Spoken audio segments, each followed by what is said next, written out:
Welcome back to the Better Than Best Academy. You know this show, you might not, but I'm so glad that you're tuning in. You see, the heart behind this show is to create a space to grow and learn what wasn't taught in school but learned along the way, to share the story of the next generation of leaders, creatives, musicians, photographers that you may not know yet, but you definitely need to know about.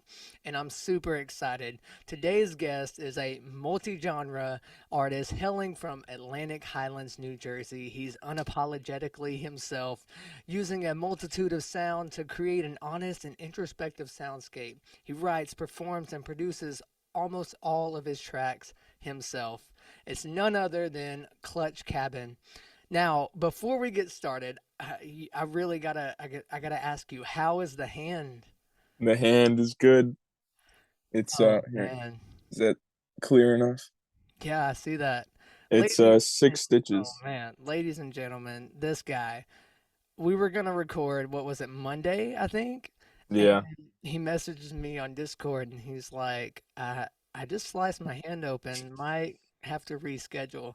And I was like, oh man, that's tough. And then of course I'm his friend on Instagram and I see the graphic photos and I'm like, oh, that's gnarly. Instagram even gave the graphic warning Yeah. I saw that. filter. I was like, "Ooh, this is about to be bad. I don't know if I want to see this." But man, so what happened? Well, I was moving a glass door for my ex-girlfriend's house, Mm. and because that just it was like my dad's old stuff, so I needed to get it out of there. And me and my mom were moving it. Got the first one in the van. Everything was all good. And then we carried the second one, and I was trying to take a little bit more weight because my mom's got like a torn rotator cuff and stuff. So I took some more weight. Tapped like the Nemo in Nemo when they're in the shark place and those big bombs like clink the very slightest bit and they all go off. Oh, That's exactly what happened. Like I tapped the bumper and the entire thing disintegrated in my hands. And like it's whatever. I didn't need the glass door. It was like for a bathroom, but it got me pretty good. I would say, man, you guys, this guy is a trooper. I'm glad you recovered, and Well, not you yet. you got how many stitches? You said six? Six. Yeah, it went to the bone. I saw my bone, Jeez, bro, that but is it awful. missed all the tendons, or at least enough not to sever it. So that's good. That's good. I Yeah. had a similar incident happen to me. I was at one point detailing cars for a living back in the day, and there was this like really gross the license plate was like Hmm. sticking out and I didn't see it and I'm just, doing my thing, washing this car and I slip and similar spot. Oh Thankfully man. much smaller, but again, the same thing. I'm like washing it out and I can see the bone. And I remember there was a spot where I got kind of in shock. I got a little Yeah. lightheaded and I drove myself to the ER and thankfully they were able to stitch it up, but that's never fun. Stitches are the worst. Yeah. I'm lucky that my mom was there because I had to like hold all the pressure because it was bleeding so much. Oh yeah, dude, that's intense. Well, I'm glad that you got stitched up and you're on the other side of it. I mean, that's what a way to start a podcast. Yeah. That's Right. a story that's definitely, I'm sure you're gonna tell forever. But I have to ask you another, it's a serious question. We're just All gonna right. dive right in. Yeah. You have to solve this debate. You have to clear up the debate. I was on your TikTok.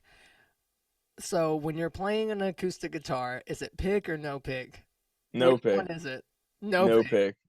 pick. And why is that? Because right now, if you ask me to play guitar, I could do this. Pick it up, chord. Boom. Now, if I played with a pick, now I gotta look for one. Now I gotta find one, and I actually do have one within reach, but it's so hard to like. It could just fall out at any moment. It makes like a flick sound. I don't like it. I like the warm tone. I can finger pick with all my fingers. It's more versatile in my opinion. And I guess there's a time and place for a pick. Soloing is a lot easier with a pick, depending on what you're trying to do. But for the most part, it's just not as comfortable. It feels like me and the instrument. There's nothing in between. And with this, I don't know. I don't like it. I love it. You heard it. Ladies and gentlemen, you've heard it here first from Clutch Cabin himself. You don't need a pick. You don't. More versatility without one. There is your creative life hack right off the bat. Yeah. You are a guitarist out there or a producer that plays guitar. Stop wasting time with picks because they're just going to end up in the dryer anyway, right? Yeah, or they Out there- fall and they go somewhere in the yeah, or room. they go inside the acoustic and then you look like Mm-hmm. Liz trying to find it. Yep.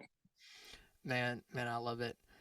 But so, Clutch Cabin, some of the people that are listening or watching, this might be their first time ever hearing about you.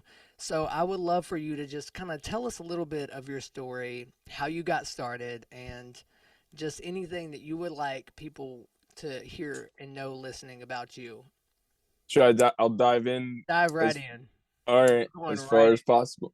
So, oh man, my introduction to music was just my dad playing guitar around the house. He didn't know anything. He didn't know a single chord, didn't know a note, but he just like knew what sounded good. So he that was my introduction to it, and there was always an acoustic guitar around the house, but I never picked up on it, and I chose to do trombone. That was my first instrument that I played, other than like the recorder and stuff like that. But the trombone is what I picked up in fourth grade, and then in fifth grade, you're allowed to do drums. So I was like, I'm gonna be a cool kid. I'm gonna do the drums because all the cool kids did the drums. Yes. And so I started doing the band through that, and I also did choir throughout all of school since like kindergarten, and then I did it to senior year.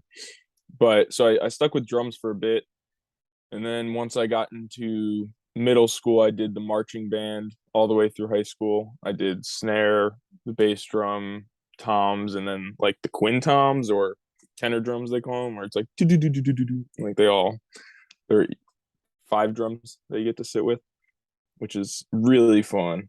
That was like I wish I had one, but they're like 4 grand. So one day I'll get my quintoms back. But um, I started a duo called Sunburnt Lung. You can go look that up, and there's I think 6 songs um, with a friend, and I played drums for that and did vocals on a song. But then from there, I wanted to write my own music, and you can't make your own song on a drum or multiple drums. You can't sing to a drum kit. So I needed to pick up either piano or guitar, and guitar is what I had. So that's what I did. And the rest is kind of history playing. I just fell in love with it, fell in love with songwriting and expressing the thoughts I had. Journaling is essentially what it is for me. It's poetry and journaling. But yeah, that the rest is history. I love that. I love that you started on drums. I have Yeah.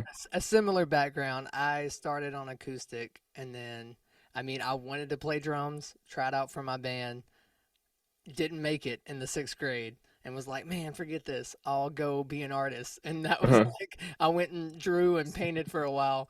But I love that. And so I'm curious to hear your perspective because I feel the same way, even growing in my career as a rapper and a producer. Having that foundation as a drummer, how do you think that sets you apart as an artist? I'm so much more rhythmic. Everything I do is so rhythmic. Like with the guitar, I've been told that I a lot of times like I'll mute the strings and just kind of strum it as if it's like a percussion instrument. And a lot of people tell me that that's like a super unique thing, just the way that I do it. And my lyrics become very rhythmic. I think I used to think that I had to sing like a choir would, and then through doing drums, I just like really got into hip hop and started being more rhythmic with my lyrics, which ends up being rap. So I think it plays heavily. I'm so glad that I started on drums because a lot of people can't keep time, and that's like if you can't keep time, I don't know what you got. Man, I can't stress that enough how important it is to be on time, Yeah. especially in a band setting. Like I play for my church and we run a click track and guides and stuff like that that really help us stay on. But these singers that start as singers that they have a little bit of trouble sometimes getting perfect timing. And Yeah. yeah, I believe that too, because before I rapped, I was really wanting to play drums, and it was the drums that just that rhythm inside of me had to get out, and I love that. It sounds the same for you. I Yeah. went back and listened to some of your music before we got on this podcast to kind of get a even better feel for you as an artist, and I see that, not knowing Yeah. until right now that you started on drums, it makes a lot of sense. I was like, man, this guy, he's And out here rapping. I see you. yeah, yeah. I Yeah, think so that's it's so a little cool. bit of both. But there's some faults in starting on drums. The fact that I don't really know how to read much music, I'm so used to left hand, right hand, and that's it. And the tempo, or I can do rhythm reading well, but I can't do like notation very well. So like if I had started on piano, I probably would have been better at that. So be it. I'm working on it. Right. It's something about where we start and our journey along the way that shapes our sound. Hmm. I love that. I love that. So I'm curious, when it comes to you as an artist or you as a person, what do people misunderstand about you the most? What do people misunderstand about me the most? That's a solid question. I think they misunderstand my seriousness, but also what it takes.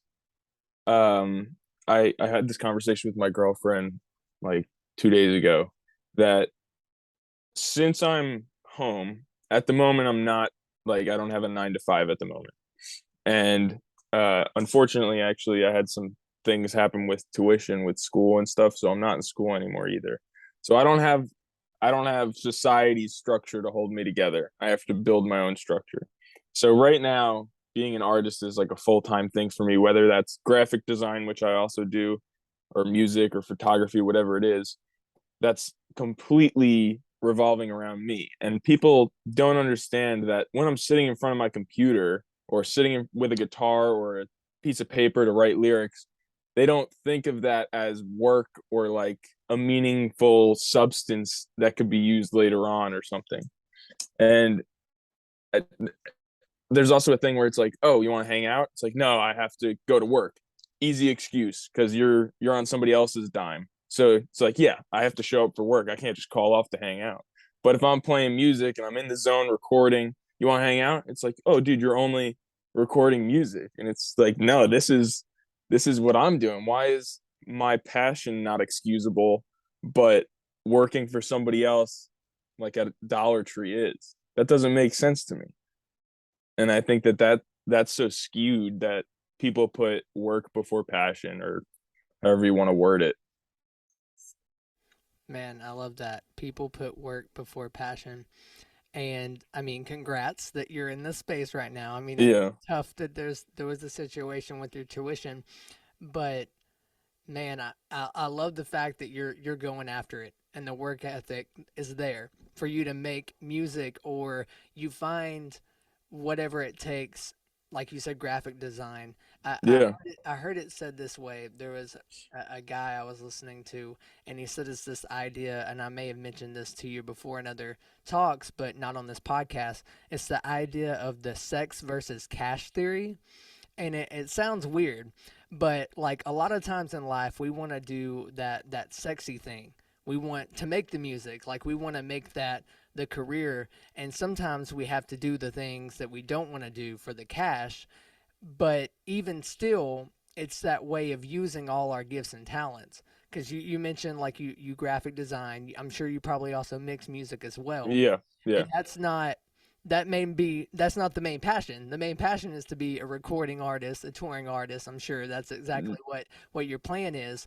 But in order for that to work, sometimes you have to let go of the ego and make some graphic designs and do some mixing yeah. for other people. And it's that balance of both. And I love that you mentioned that. But the follow up question I would ask with this is, so I'm sure there's people listening out there that are in a similar space as you. They want to make music full time, but whatever it may be, they may have pushback. They may be what's the way you put it? You put work before passion, whatever it may be. Yeah. There.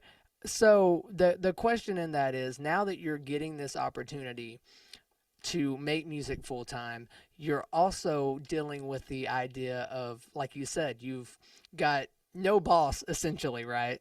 Yeah. You're having to set your schedule. So what would you say to someone that is in a similar position, that is maybe struggling to set that time and be productive with their craft? Yeah, I mean, I'm in a fortunate spot right now where I don't have to work for however much time, so that I can put all my efforts into my passion. So I get that there is some people that, it's not that they're choosing work over passion, but they need a living, and that's respectable 100%. Um, but I think when the mindset comes in, like I was saying, that other people promote working for somebody else before yourself, that's the messed up part, that they don't want to achieve that. Like Yeah. right now I'm not self-sufficient on my music, but that's the goal. So why would I not put all of my eggs in that basket when I'm allotted that time to do so? Um so I really don't believe in a plan B. If you have a wife and kids, right? Yeah. If you told them you have a plan B, like if it doesn't work out with them, with your wife, they would be like, "What? Like you're That'd be married, awful. we got a kid." Yeah, that's Because that awful. you're you're your tunnel vision on your family because it's your family. So I feel the same way about music. That why would I make a plan B when this is what I want? If I fail doing what I want, so be it. Then I'll go back and keep doing it. But don't have a plan B because then you're already preparing for failure. And I know many people have said that probably, but it's really true. If I ever go into anything like, oh, I think I might not do well at this, then I usually don't. Or at least I'm more apt to not do good. So I think people give too much cushion for themselves. I love it, man. Clutch Kevin coming in with the heat. Y'all better listen up, dude. So much gems you're already dropping, and I mean, we just got started. Don't put your work over your passion, or learn. I heard it put this way recently. So learn how to make an impact, but make money while making an impact. And that really stuck with me, especially with what I'm doing, because so often we get into that mindset of how can I make the money?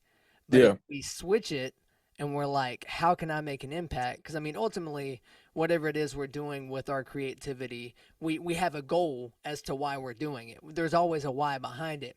And when you have that why, and that why is more than just being rich, then you're already successful.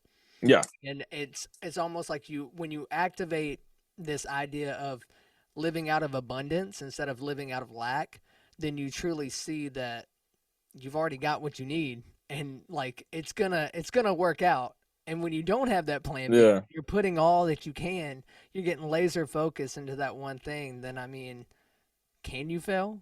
Yeah, it makes it that much more achievable, I think. And it's funny that even I've had issues with like family, not issues, but like my perspective on it is an issue, or their perspective on me, that I would I was working dead end jobs to like fulfill this passion and fund it.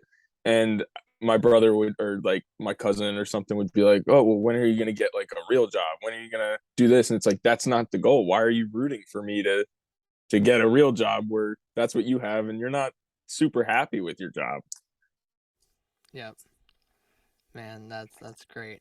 So I want to kind of take another a turn to get your idea on this. If you could be remembered for one thing, what would that be? That's tough. All right, wait. So I had a comment when you were saying stuff, and then I forgot it, and I just remembered it, and Go for that one. I don't have an Go answer for for that what one you just first. asked. We can circle back to that question.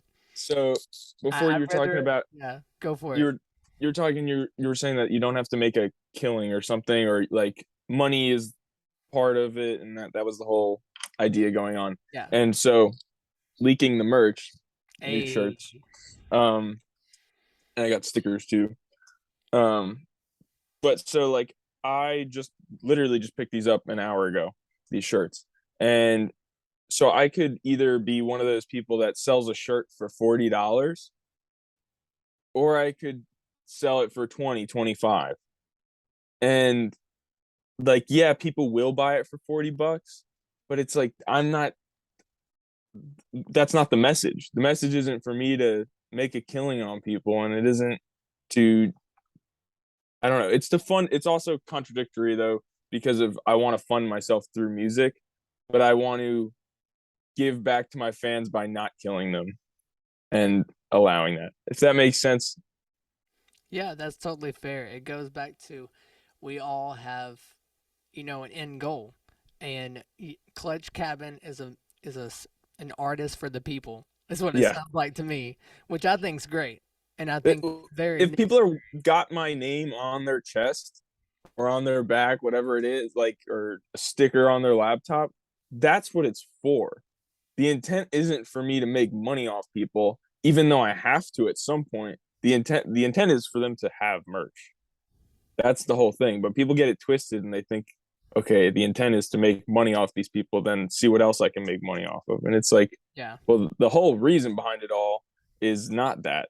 And also with making music, I don't have an alternative motive other than making it for myself. A lot of people are like, "Oh, would you listen? Would you still make music if people didn't listen?" It's like virtually nobody listens right now. I'm not huge, I love that so perspective. I'm already doing it because I want to. There's no other motive. That's awesome. So But that all goes, right, what do I want to be remembered yeah, by? that goes back to the question. So with that said, and that in mind, when you think about your life, so say you're you're on your deathbed and you've lived till 90, 100, whatever it may be. You lived this long, successful career as an artist, as whatever it may be, wherever life may take you in this journey. What is it if you could only be remembered for one thing? What would that be? I want people to remember me. This may be a different answer than maybe you're expecting, but I want them to not be able to remember anything to say bad about me. I totally didn't word that well, but I don't want anybody to recall a bad moment with me. And that's what I want to be remembered by. I don't care if it's, oh, I made this kid pick up a guitar. That's amazing. But really, what I want is people to never have a memory that, people couldn't believe. If somebody talked bad about me, they wouldn't even believe it. They'd be like, that's Clutch Cabin. Why would he do that? And it would be true. I love that. I love that you don't want to be remembered for being that stereotypical diva artist superstar. You want to be, Yeah. like I said, you're for the people, and I love that. You're you just have this light of positivity that Thank you. you share, and I think that's awesome, and I think that's to be applauded. And I feel like people don't get their roses and they get their flowers. They don't get it before it's too late. So I just Uh want to huh. take that moment and just encourage you with that is continue to be that light, continue to Yeah. positivity because the world needs that. It 'Cause, does. I It, it mean, it does lack, I there's think. too much disunity, discord, and if there's anything that we can do is bring a little bit more joy and love to the world. And I think that's great. I think you had a great answer. I Yeah, didn't know that's you were from it came from my sixth grade teacher, my sixth grade science room. There was something like written up on, one of those corny teacher wall things. It's like all colorful and stuff. But it said like be so great that nobody would ever think different, or like, or nobody would believe that any bad things said about you. I forget what it was, but that's essentially how I want to be remembered. And it's funny that my science teacher, like that carried with me. So shout out to her, Miss Peril. I love her. Hey, shout out to the teachers that are making an impact, man. Yeah. If that's another area that people don't get enough credit, it's the teachers. Because, I mean, great teachers are literally creating great people. So shout out to the teachers, right? Yeah. Man, I love that story. So I'm curious. So as part of this podcast, a big thing with my goal with this podcast is to help other creatives out there. And usually the way that we help others is through the circumstances that we've learned how to combat, like through our story, through our journey. So I would love for you to tell me about a time that you felt like giving up on your music, but you kept going. That that happens more often than you'd think. I know in the back of my head that that I wouldn't give up. It's one of those things where it's like, oh well, I don't believe that thought, but that thought comes. Um, but probably one of the biggest moments was I'm gonna get personal if we're getting Yeah, personal. go for it. Um, What it's here for. my father took his life 2 years ago, and I thought I was like, that's like I got to do some real stuff now. I can't be lollygagging, focusing on music. And it just like reality hit. I had to sell a house. I was the executor of it, so like I dealt with every piece of paperwork, and nobody else could because I was the only direct like heir. And so I dealt with a lot of shit doing that, and it just felt like real life was hitting, and I had to put music down. And it wasn't that I thought I couldn't do it in a sense of like, I don't think I'm good enough, but it was more like it doesn't seem realistic or something. And then honestly, that tragedy happening funneled the best music I've ever made. And like I'm so excited about the album I'm making right now. And a lot of that is very circulating around that theme of like loss and dealing with that pain and stuff. And I do get in a mindset where it's like, is anybody even going to listen to this? I went through all this pain. I went through all like this torture in my head. Um, but at the end of the day, it's for me, and like I'm happy with it. So I don't know what advice specifically. It sounds so cliche, but you can't give up. You literally can't, because there's those days that make it worth it. And if the process isn't worth it, then the results won't overweigh that. That won't counter it. You have to enjoy the process as much as you enjoy the results, because the results last seconds in comparison to the process. Oof. So that's the reality check. If That's if great. people are questioning it and they don't like the process, then they shouldn't keep going. I fully believe that. If you don't enjoy the process of something and you're doing it for a result, that's the issue. Yep. When you get results driven, you're never going to be satisfied. You're never going to be fulfilled. Because if you were out there, I mean, we're mostly talking to creatives. If you were out there creating art for a result, whether it's fame, whether it's fortune, whether it's status or to be approved, you're never going to reach that. But if you're creating art from a space for the fact that this is what you love to do, like if you had an option to do anything in the world, money aside, all of that aside, and you didn't choose this, you chose something else, then go do something else, Yeah, right? yeah, What are you doing? exactly. And I also I love that you mentioned, man. First off, thank you for sharing that story because I know Yeah, that sharing that story and being vulnerable isn't easy. But I want to encourage you with the fact that your pain has a purpose, and in the meantime, it doesn't feel good and it no, sucks. And I'm not saying that it happens for a reason necessarily, but our reaction to our pain and how we use it will help others. And I believe, like yeah, you said, if this is the topic of this new album, which I mean, after hearing that, I'm excited to hear it. I think everyone at home probably feels the same. And if you have gone through something, then I'm sure that the stories that are going to come out in these songs are going to yeah, relate to people. They're going to encourage people, and that's another encouragement to keep going right there.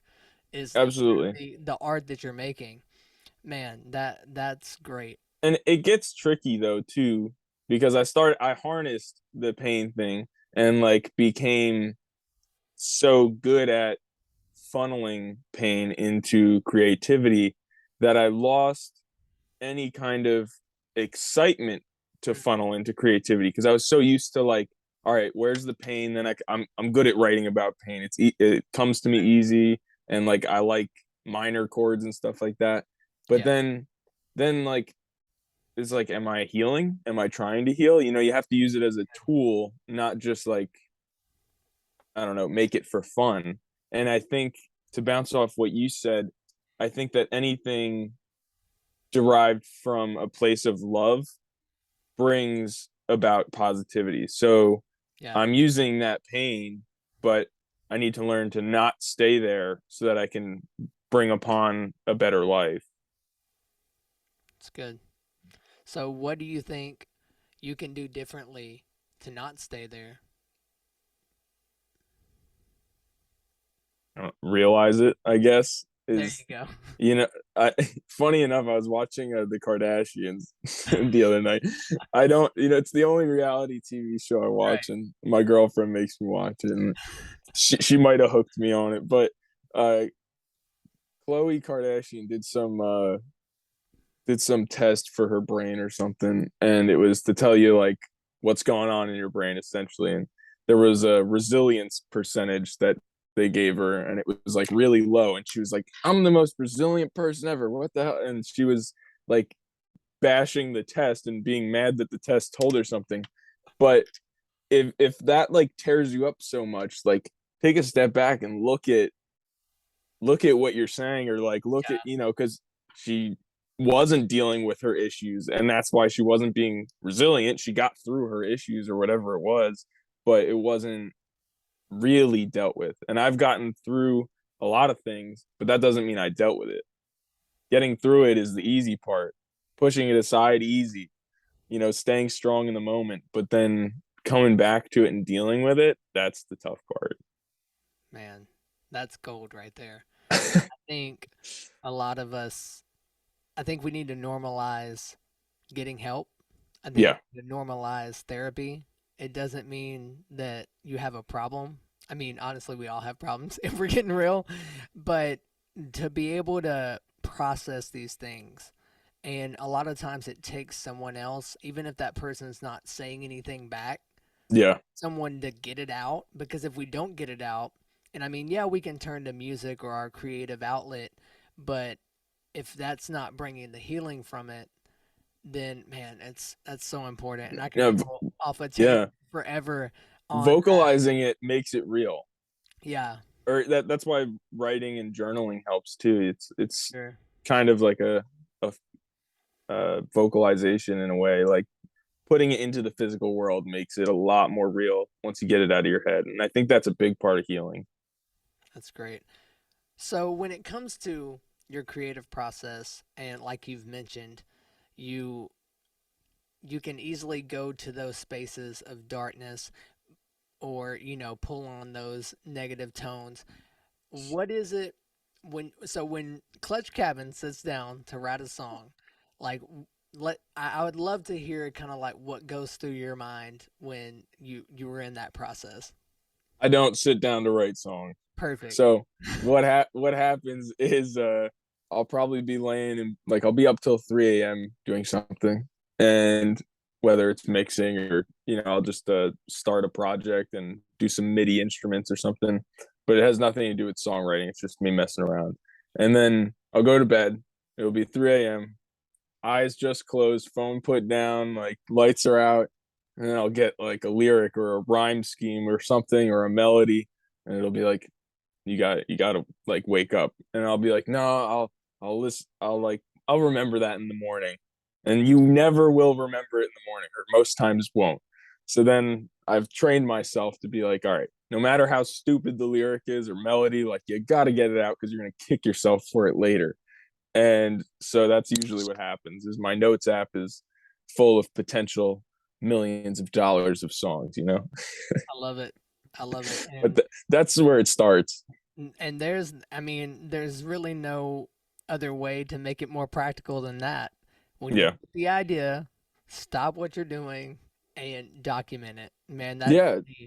I can remember back when I was really big in my rap career. I was like you said, taking the dead end job. I was working as a busboy, cleaning tables and washing dishes at a Mexican food restaurant.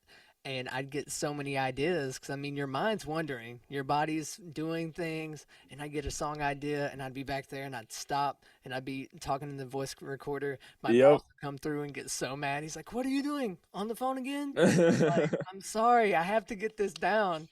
But yeah, that's definitely. I mean, that's one of the best tips that I think of when it comes to that creative process.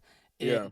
then you have all of this to come back to because creativity is like a muscle. If you don't work it, it's not gonna happen. You're not gonna Yeah. grow it.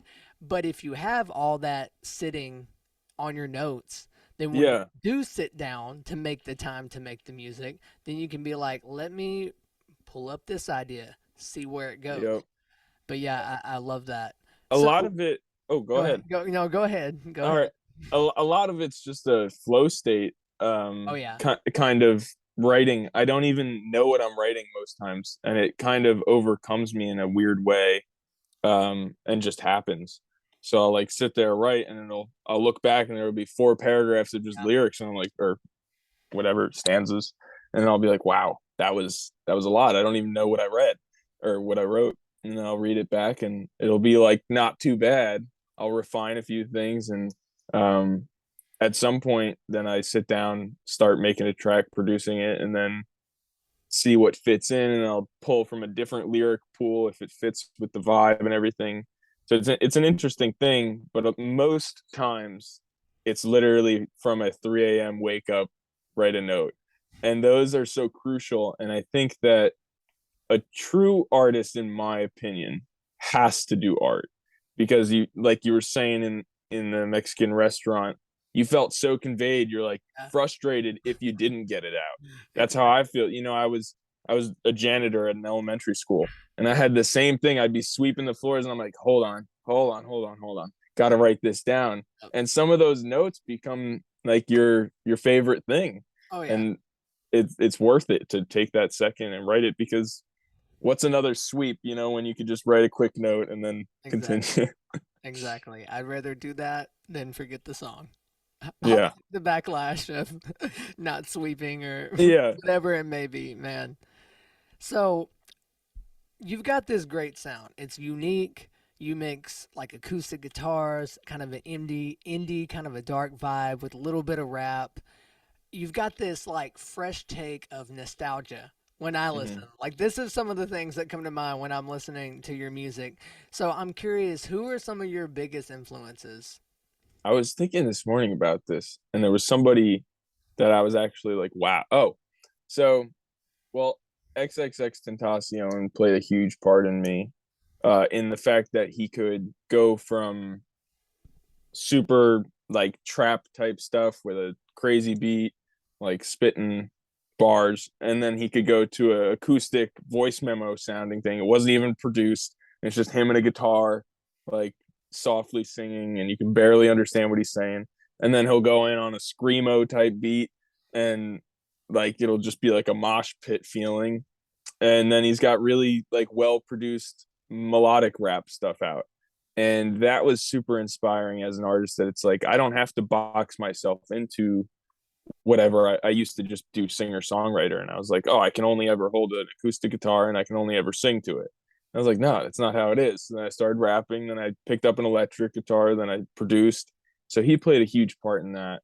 um Bon Iver played a huge part in my poetic writing.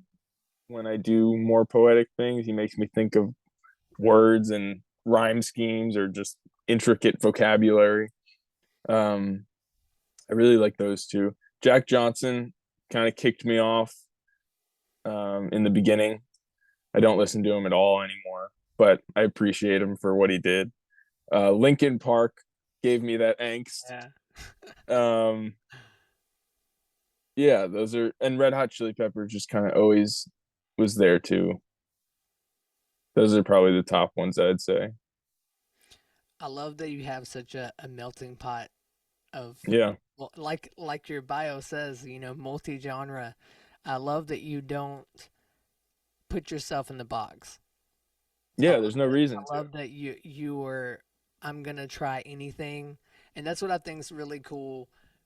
The more I've talked to younger artists and artists coming up, is that there's such a blurred line of genres now. Yeah. And back when I was rapping, it was like you had to rap or you weren't a rapper kind of thing. You Yeah. always had that hard rock, that edge. So it was I don't know if you've heard of NF, but Hmm. like I was kind of NF. A friend of mine said you were NF before NF, and that always makes me laugh now because I mean I feel like I was ahead of my time. Yeah. If I would have had TikTok or if I would have had kind of that openness that is today, I think that's so cool, and that's what I really encourage those other artists listening out there is like Rob. Rob, can I call you Rob? Is it okay for the You can. people to hear you as Rob? As My real name? Oh yeah, man. your government name. I feel like Yeah. we've got that Yeah. level of friendship, but like Clutch Cabin, Rob has said like he's not afraid to push those boundaries, and that's another tip. If I could give you more tips in this podcast, is push those boundaries when it comes to genres. Man, And so it's much not, value. nobody likes being a follower. No, Like if you're trying to be an artist and stuff. There's a lot of people that when I did those TikTok calls with everybody, yeah, um, there was a few people that, just really wanted to be Lil Peep.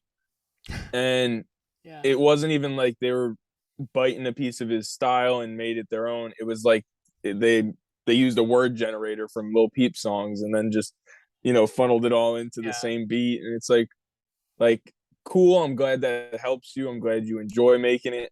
But then they'd be like, oh well, I'm probably the biggest thing out of Long Island or something. And it's like, well, Lil Peep was from Long Island, and also like the style's it's already happened. And I think recently I just started to find my own genre or whatever it is. So when the album drops, I'd like some feedback on what you think I sound like because I don't think it sounds like much else. And from everyone I've leaked it to, they all say the same thing. They're like, I don't even know what this is. It's just good. So, man, man. I hope I get a leak. I would love to listen to that. all right, Yeah, yeah. Let me hear some of that. That's exciting. I'd love you'll to. get one. So with that, you have a new single out, Death Dream, right? Yeah.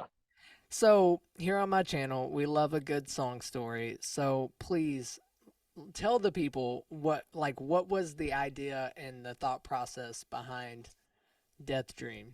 So, yeah, that's the first dark story that came out of my father's passing. Um, so yeah, I was just funneling the pain. I was in my mom's kitchen, sitting backwards on a chair, and I remember like sitting with my notes, and my girlfriend at the time was like, "What are you doing?" I'm like, "Hold on, hold on, hold on."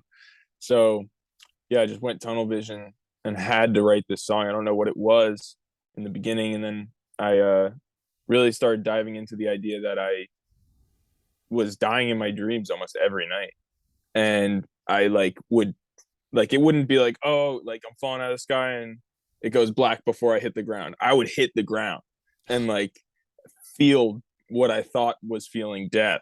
And I had been shot in my dreams, I'd been stabbed in my dreams. I was in Mount Kilimanjaro and the smoke overtook me and I died from an explosion. Jeez. Wild stuff in my dreams, and I didn't think that that was possible to actually die.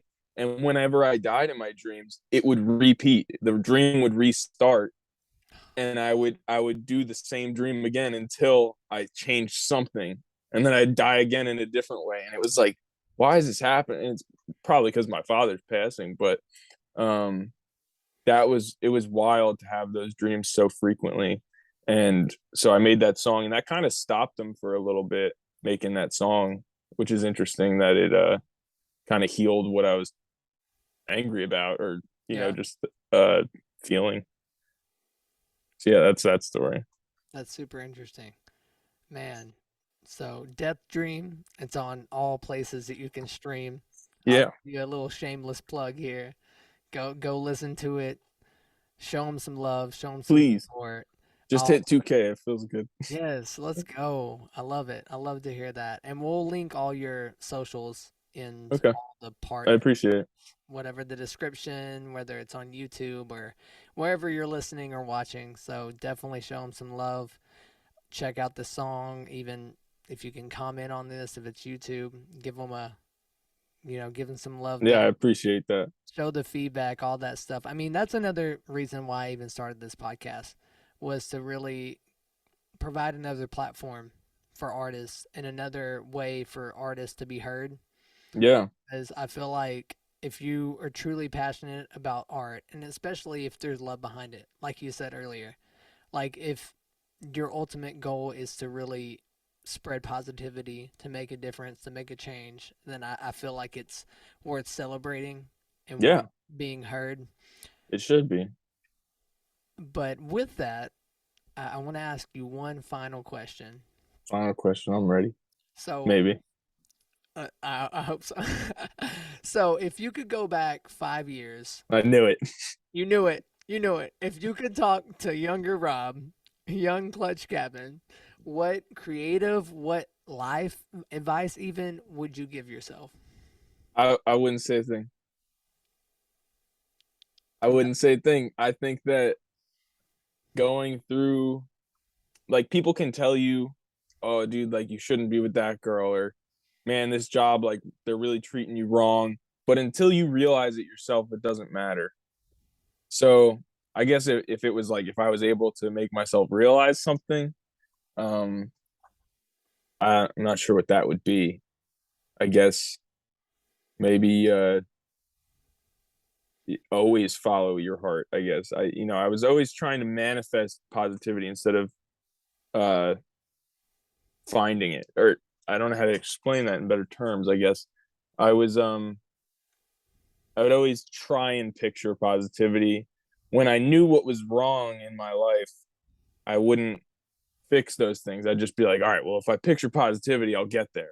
And it's like, you can picture positivity, but you also got to realize the negative. So that's probably something I'd do, is make myself more aware of my surroundings, and um, try and lead myself to a positive outlook.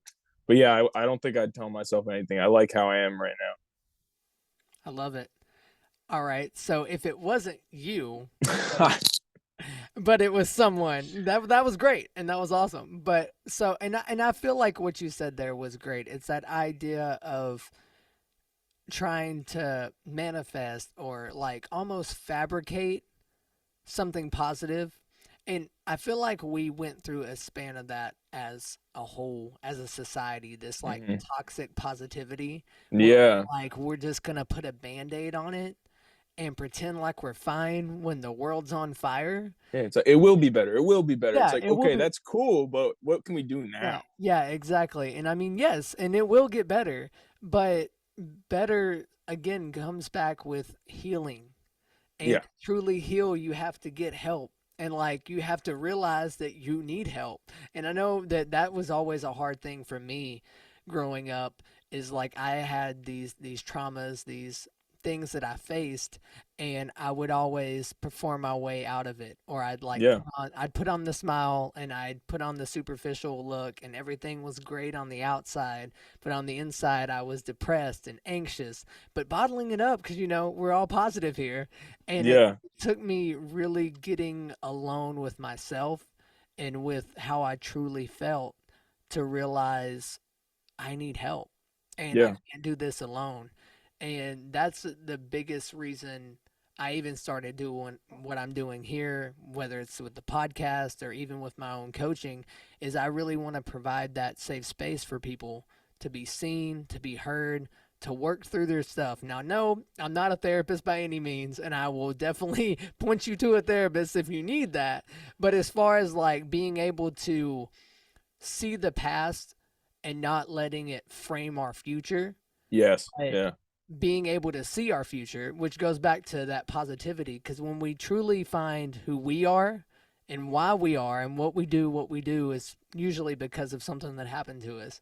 And when yeah, we're able to really find that identity, then we're able to make the art. Because for me, when I was in the height of my career, I was the rapper. I was nothing below the surface of my music.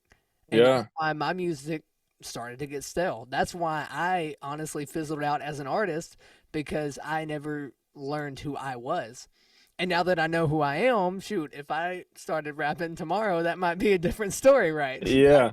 But instead of doing that, I want to help others do the same. And I love that perspective. And Yeah. Some guy posted on TikTok the other day, and he's 50 years old, and he's like, I'm just as far from 80 as I am from 20. oh, And it's like, wow, like that's wild. And he was like, I spent my teens just doing teenage things, messing around, not knowing what the world's about. Spent my 20s trying to figure out what I'm supposed to do. Spent the 30s solidifying a family and my job. And he's like, spent my 40s trying to find who I was, because I was always identifying as either a brother, a son, a parent, an employee. And it's like he never was like, who am I? So now at 50, he's taking the time to figure out who he is. And it's wild that it takes that long for some people. yeah, that's wild. Man, Rob, it's been great talking to you. I know that there's all the gems, all the truth bombs that were dropped. I'm really excited for everyone to hear this podcast. And with that said, is there anything else that you have to tell the people before we sign off? You can't lose with love. You Mm, can't. there it is. Mic drop. Mic drop. I love it. All right. Well, like I said before, we'll have all of Clutch Cabin's socials, where to find his music in the descriptions below. Please don't hesitate. Show him some love and support. Definitely, like he just said, you can't lose with love. But this is the Better Than Best Academy. I'm so glad that you tuned in, and we'll see you next time. Thank you so much, man. Have a good one.